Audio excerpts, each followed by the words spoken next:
Gotta admit, it's been a while since I've booted up into Counter-Strike Source. It's nice. This is one of the games I was really drawn to when I got into PC gaming like a decade and a half ago. I still loved my Modern Warfare 2 back then, but Counter-Strike Source just felt different. Feels different. Games don't really feel like this these days. And yeah, a lot of that is nostalgia speaking, but I like putting on my rose-tinted glasses every now and then. It's fun to indulge myself, to reminisce on what was. But don't worry, that won't be all we talk about in this video. I want to scour through one of my favorite Counter-Strike maps, talking about every little interesting detail and spot I come across.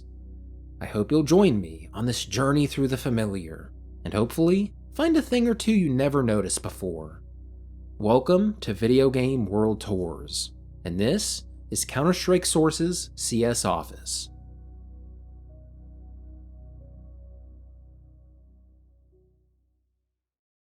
I've been told that some people use my videos to help them fall asleep, and I get it. Sometimes you just need a little help dozing off. If you need even more help though, check out this video's sponsor, Manta Sleep. They make so many sleep masks and sleep accessories. My favorite is the Manta Sound Sleep Mask. It's got super great Bluetooth speakers that are perfect for side sleepers. I genuinely use it every day. They also have the Manta White Noise Machine. They sent me one a couple months ago and it's great. It's nice to have a little bespoke device for something like that. Can't get enough of it. And if either of those aren't your jam, they got a ton of other stuff for you to check out. Click the link in the description to head over there and use code PRETZEL to save 10% off your order. Thanks to Manta Sleep. Back to the video.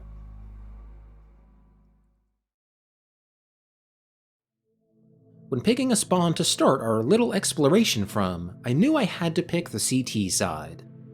It's weird, with some multiplayer maps and games, I feel like one spawning side is more distinctive than the other. The cannon spawn, if you will. In Team Fortress 2's PL Upward, it's the blue spawn. In Modern Warfare 2's Karachi, I think of this spawn. And in CS Office, I prefer the CT spawn. Do you guys know what I'm talking about? I feel like everyone is drawn to one side, even if they don't consciously think about it. Well, first, what is there to say about this parking area? I wonder if there's enough parking spots for all the given desks in the building. Just instinctively, I feel like there isn't enough, but I'll actually double check. 1, 2, 3, 4, 5, 6, 17, 18, 19. 19 parking spots in here. And you know what? We'll check up on that later. As we go through the building, I'll count all the different desks and see if there's enough parking for that many people. I did notice a couple of handicapped parking spots, but the building is completely wheelchair inaccessible. Stairs are the intended way into the building, on both sides. I think it's funny that Hostage Rescue Zone is spray painted onto the ground here. It obviously makes sense from a game design perspective, but did the counter-terrorist force do this themselves? Or maybe the office has always had that. Imagine going to work in an office that had a designated hostage rescue zone. I might try and get a transfer. I've always been fascinated with these two side rooms. Now, granted, I'm not a Counter-Strike professional, and it's been a long time since I grinded out matches in this game back in the day. But I feel like these rooms never got much use. I guess you can kinda snipe from here? You got a good sightline down that hallway. And I don't know, maybe this room has its uses too? All I can really speak to is my experience with this game, and I can tell you that I'd never use these. I'd always be running in, guns blazing. Though I can appreciate these now for their cozy hiding spots, like back here behind this box, or over here behind this other box. Maps in basically all Source Engine games feel like they were built for hide and seek. Say, what kind of office even is this? That's just a number there. Same thing on the other side, too. I found this poster, but you can't make out much of anything. I went to the wiki to see if anyone else decoded this and figured out if it was related to the name of the office, but nope, didn't find anything. Apparently in Global Offensive, the office was named Shepherd Mortgage Company, a likely reference to Adrian Shepard, protagonist of Half-Life Opposing Force. But still, no name for the one in this game. Up the, notably wheelchair-inaccessible, steps leads you finally into the office. This feels more like the proper main entrance to the building, over the one just down the hall. But not by much. This still doesn't feel like the proper entrance to an office. Where's the lobby? The front desk? A simple chair, maybe? Nope, nothing. Though maybe the true main entrance to the building is through one of those uninteractable doors. There's a lot of those around here. Who knows what the office outside of the playable space in here looks like? Huh, a lot of photographs in here. I did a brief reverse image search to see if any of these are stock photos or anything, but I couldn't find an exact match. Maybe they're actual pictures from a Valve employee's vacation. That'd be a fun thing to hide in the map you're working on. Okay, here we go. Finally got some workspaces. How many people are working in this room? 4. 4 out of 19. Okay, there's definitely enough parking spots. There's only like 2 more computers in the other room. I don't know why I assumed it'd even be close to 19 earlier. Well, whatever. What details do we got? You know, my cursive reading skills have somewhat diminished since school, but I don't think it's my fault I can't read this. This is some real sloppy writing. You can kinda make out some words, like that's definitely schedule up there. And that's maybe release? Let me know if any of these words make sense to you guys. A pie chart. Hold on. Okay, yep, it all adds up to 100. Oh man, I was ready to rip the texture artist a new one if it didn't. But it did, so we're all good. Alright, wow, this map is gonna have a lot of cursive. I wasn't expecting to have my cursive reading skills put to the test. Something is your friend. Fight, tooth, something? Help people, plant trees. Alright, this is just gonna get boring going over every single one. If I come across something interesting in cursive, I'll let you know. Oh man, the classic Dell Optiplex. Kids today don't have iconography like this. They're missing out. Wow, demotivational posters too. This game truly is a time capsule. Crunch. Hang in there, it's almost over. They have these all over the office. They're so charming. This was peak comedy back in the day. Another one here. And here too. Sometimes I yearn for more simplistic internet jokes. I can appreciate a good brain rot video every now and then.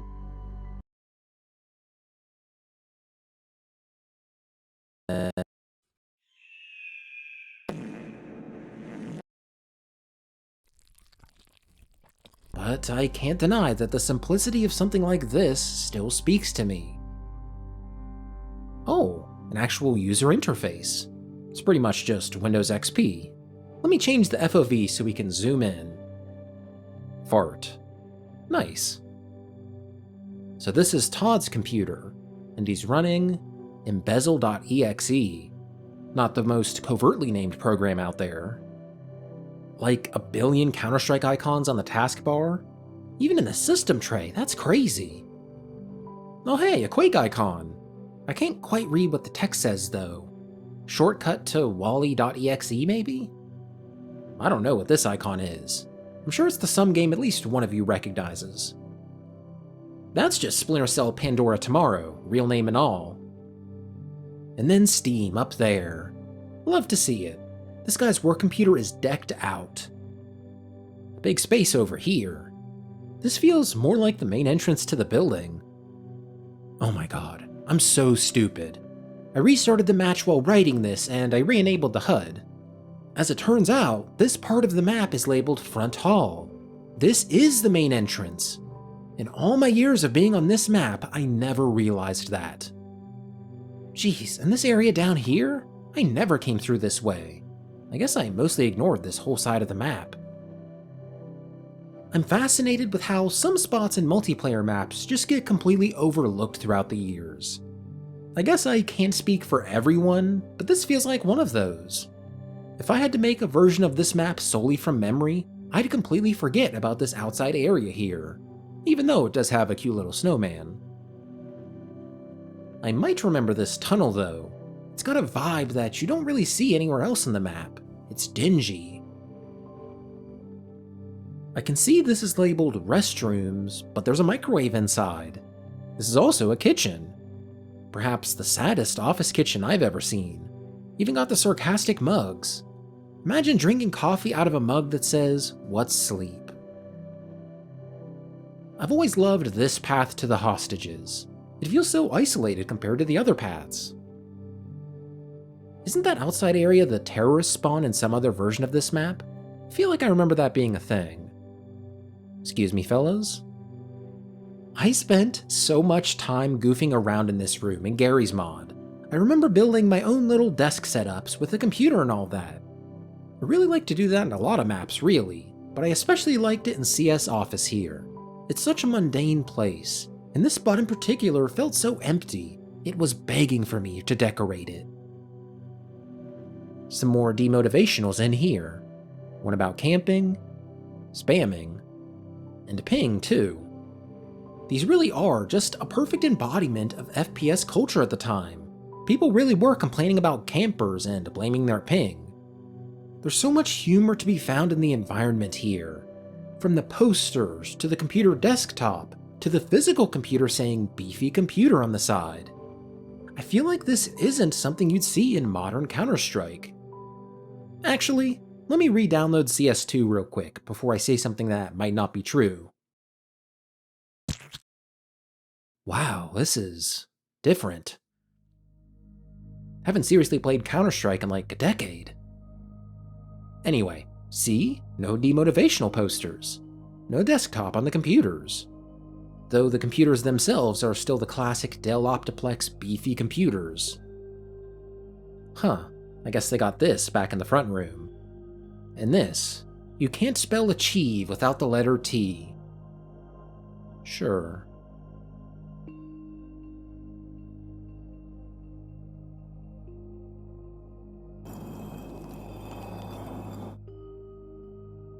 Aw, and there's the Layoffs Anyone mug.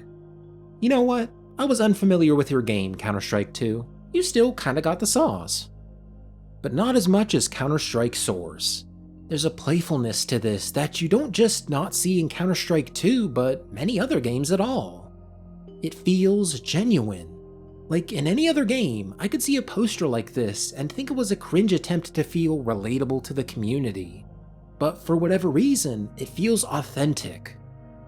I bet the artists and level designers were in the FPS space themselves. They probably played in matches where people were going off on campers or blaming ping for their poor play.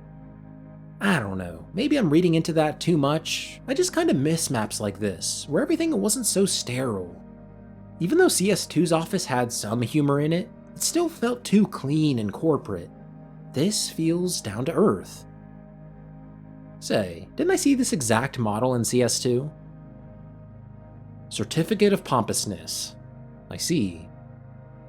Oh, and the projector room. Another iconic spot. A lot of bookshelves here. I've always loved the visual cacophony of video game bookshelves. All the spines are almost always indecipherable. Some are though, like this one that says Java, and above that it says Discrete Time Signal Processing. Is that Japanese? I recognize the character To right there. Actually, a lot of these seem like they're in Japanese. You can kinda tell by the shape of the characters. Does that mean these are Japanese textures? Or did some Valve artists perhaps know Japanese and make all these themselves? Most peculiar. It's so chill back here. I love the vibes. Though I could also see these being awful vibes. Maybe it's a slow work day, and you come in for a boring presentation that nobody cares about. You struggling to keep your eyes open as your boss gives a speech about, whatever this is. These guys are definitely bored too, I just know it. Huh, that's weird. The coffee mug is perfectly balanced on its handle. I didn't cause that. It's in this exact spot every time I load into the map. Did someone deliberately place this here? Or did it get bugged out at some point, and now it always spawns at this spot? I thought that might be the case, and maybe this is the map's origin? That's a thing games do sometimes, spawn objects at origin when the original spawn is blocked. Anyway, this isn't the origin. I don't know what this thing's deal is. It's off-putting. Got 2 big storage rooms nearby. This office doesn't need this much space. Look at how empty these are. They could totally convert one of these into a, I don't know. You could put like a sandbox in here? That could be a fun way to spend your lunch break.